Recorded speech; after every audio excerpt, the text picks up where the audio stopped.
Hey, this is Charlie Benante from Classic 78. This is Tom Higgins from Classic 78. This is Joe McGinnis from Classic 78.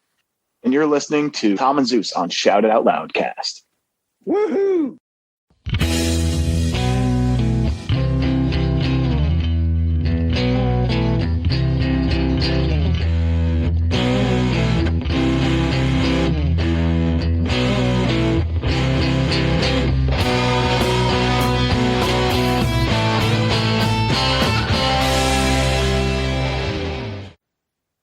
Bam!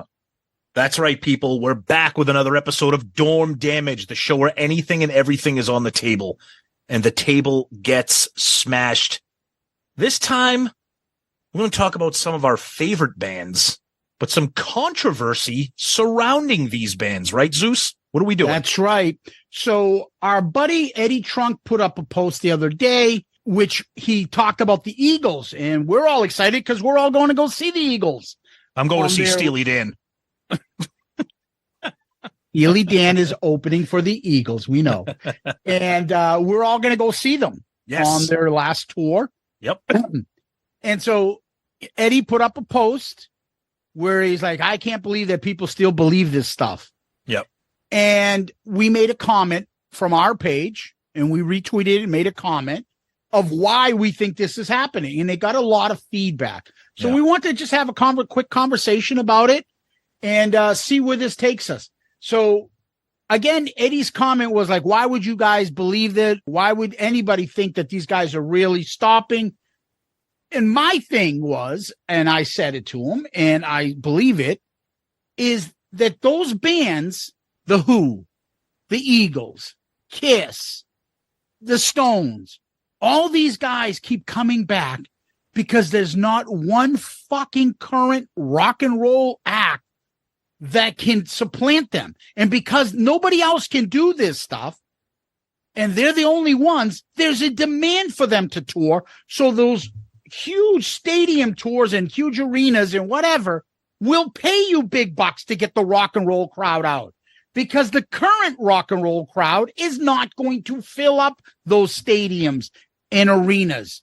So if there were bands that replaced, in my opinion, if there were bands 20 years ago that replaced how big these legacy acts are, then these bands would be getting the top dollar. And there wouldn't be that big a demand to go see an ailing Kiss, an elderly The Who, old The Eagles, because you'd be like, we've already heard them. I don't want to hear this struggle. I'd rather see this kick-ass band in their prime.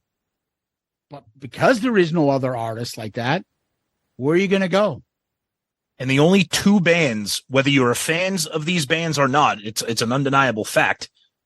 These are also legacy acts because Metallica has been around for over 40 years and the Foo Fighters have been around for over 30 years. So whether or not you like them or not, those are the only two bands right now that can sell out stadiums, that can sell out Wembley, that can sell out, Yankee Stadium or Soldier Field, Gillette and Foxborough.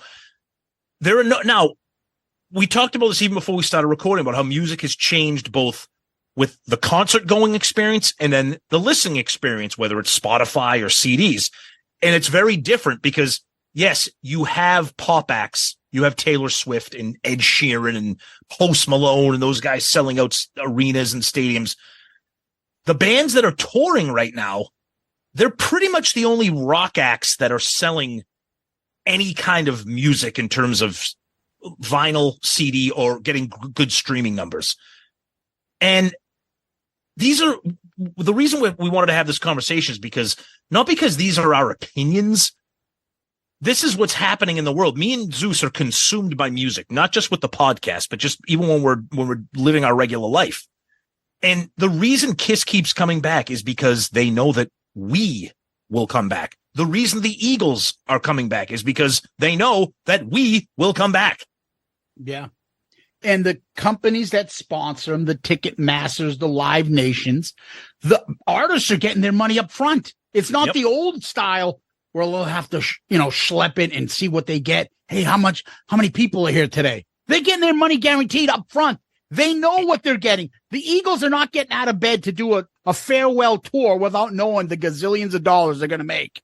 And all those artists we just named, the Eagles, Kiss, Aerosmith, Rolling Stones, The Who, even Metallica, bands like the Foo Fighters, those bands, that's from like a dying age of like album bands where you would buy an album and listen to it front to back and know the hits, know the deep cuts.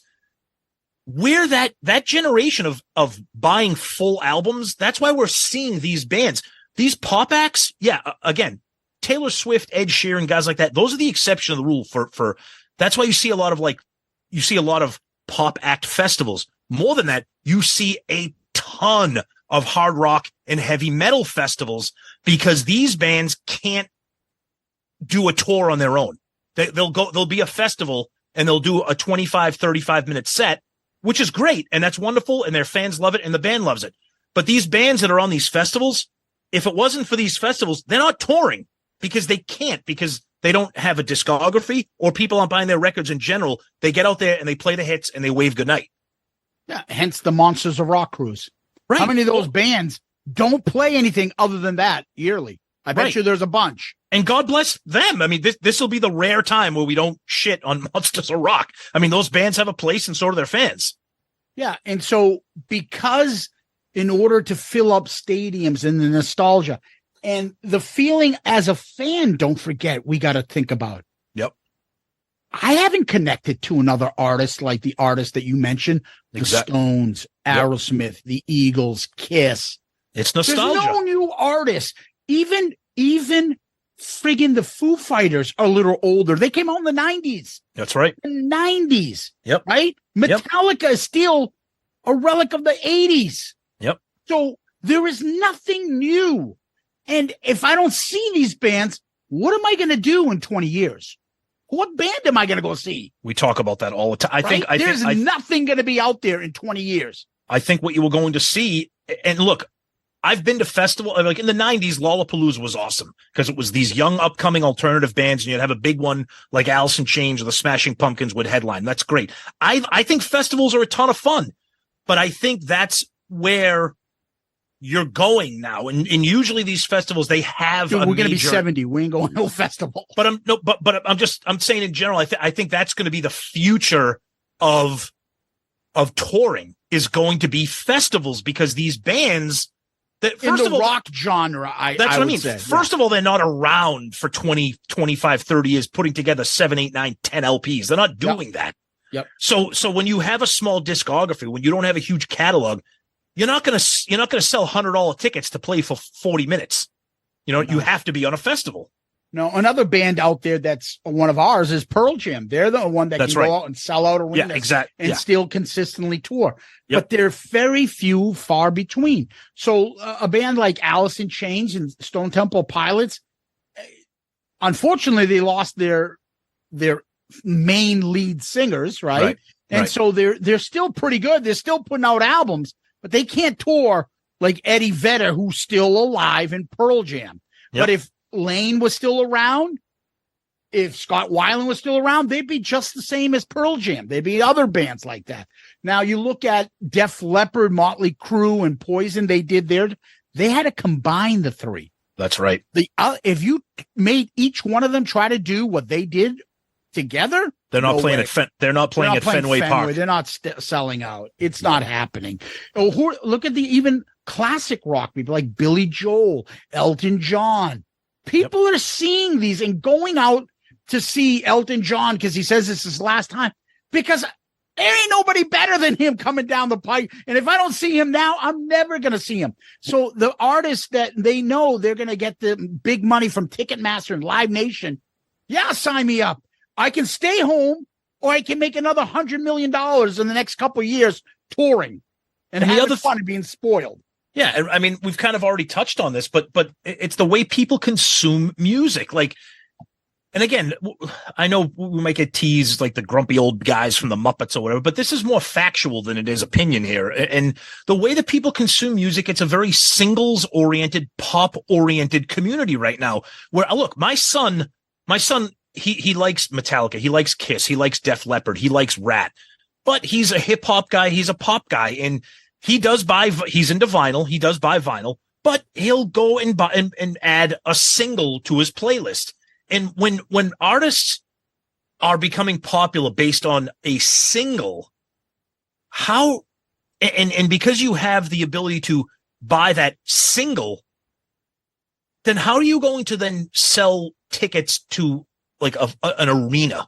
You know, again, when a band came out and we loved a song that we heard on the radio, you had to buy the cassette, the CD, the record, and then you're like, shit, this is actually pretty good. These 12 songs are pretty cool. Oh, now they're touring. So all these, like you said, I didn't even think of Elton John and Billy Joel, the kings of record sales in the 70s and 80s. Now those people being like, you know what? I want to hear him sing. I want to hear him play for 3 hours and play all the hits and then maybe 10 deep cuts that I'm never going to hear again. These artists today, they can't do that. They can't. And I know that when we posted that on our Twitter in response to Eddie Trunk's tweet, we had people comment, oh, check out this band. Look, we're not saying that these bands aren't good. Okay, but these bands aren't selling 70,000 tickets at Gillette Stadium. They're not. And that's okay. God bless Jay from the Hook Rocks, our buddy, but we love Jay. That's not true. Oh, it isn't? You tell me the band that's going to fucking bring out the people to sell out a stadium. Right. I mean, 20 years. No offense, but Freddie and the Fuck Knuckles is not selling out fucking Shea Stadium. He's just not. Oh, have you heard this band? Okay. And there's nothing better than I'm hearing somebody say, I've discovered this band. Yep. I love everything. Great. That's wonderful. But guess what? That's unique to you. It is not viral. It's not to everybody else. Right. We have a generation of our kids that are become pop fans, not rock fans. Nope. We're a dying breed. We're called rock fans. Yeah. And that younger crowd, my kid don't give a shit. The Weeknd's going to play next week, or Taylor Swift, or Demi Lovato, whatever. They like that shit. So they'll be fine. It's us that we're talking about that grew up on rock, the people that the cool music in the 50s, the cool music, Elvis, Chuck Berry, Little Richard, the 60s, the Beatles, the Rolling Stones, the Kinks, the 70s, Aerosmith, Led Zeppelin, Kiss, the 80s, Guns N' Roses, Def Leppard, Bon Jovi, Dokken, the 90s, Nirvana, Pearl Jam, Alice in Chains. And then they get to the 2000s, like screeching brake sound effect. How long have I been saying to everybody, there's not been one great band since the 90s?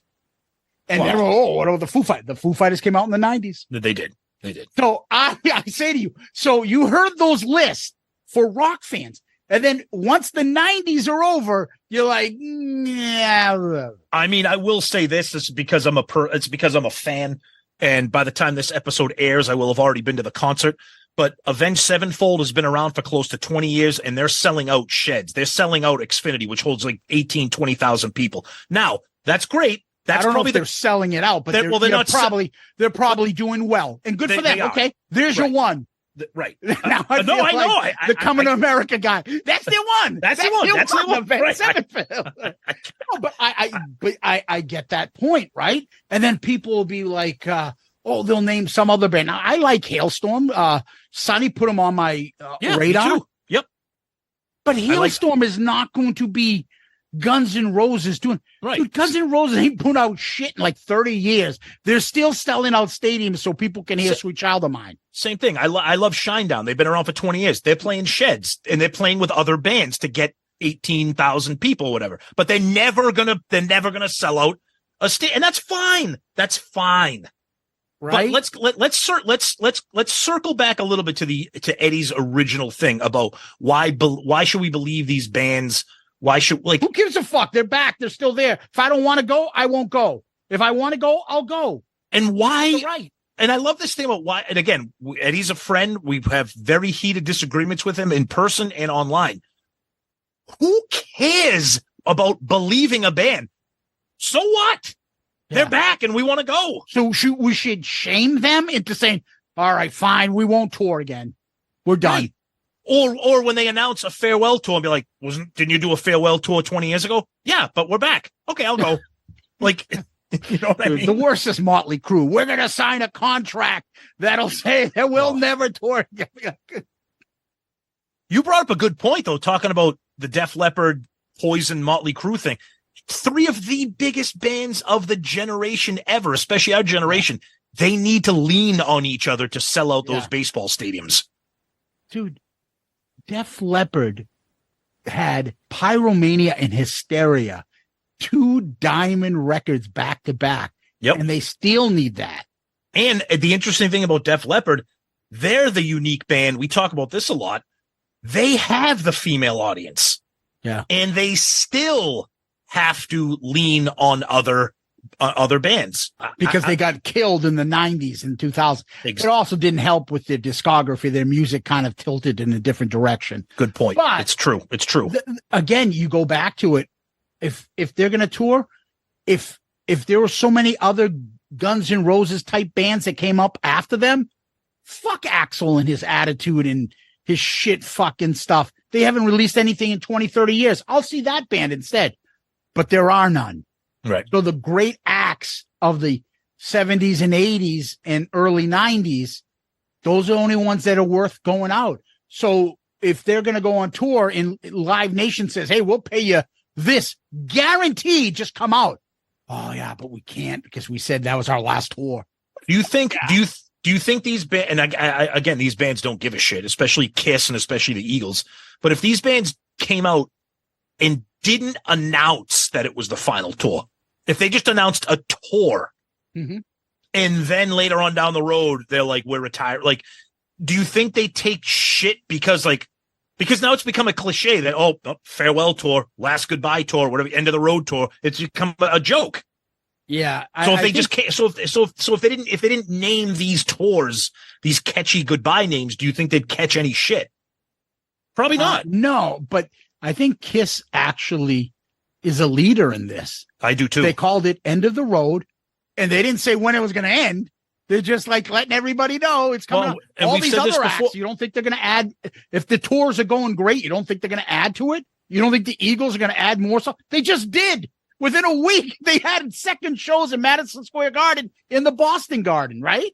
That's right. Yep. I mean, we said this before, and everybody understands this, that Kiss should have been done 2 years ago. They had their final date, and then COVID came and screwed it up. And so I think Kiss is one of the true bands that they're not going to. I mean, again, we talk about residency and stuff, but we're not going to talk about Kiss. But I just think that we're dealing with the end of an era, the end of the way people consume music physically, with media and with ticket sales. That generation is dying because it's either a festival or a small club show that you're going to now, pretty much.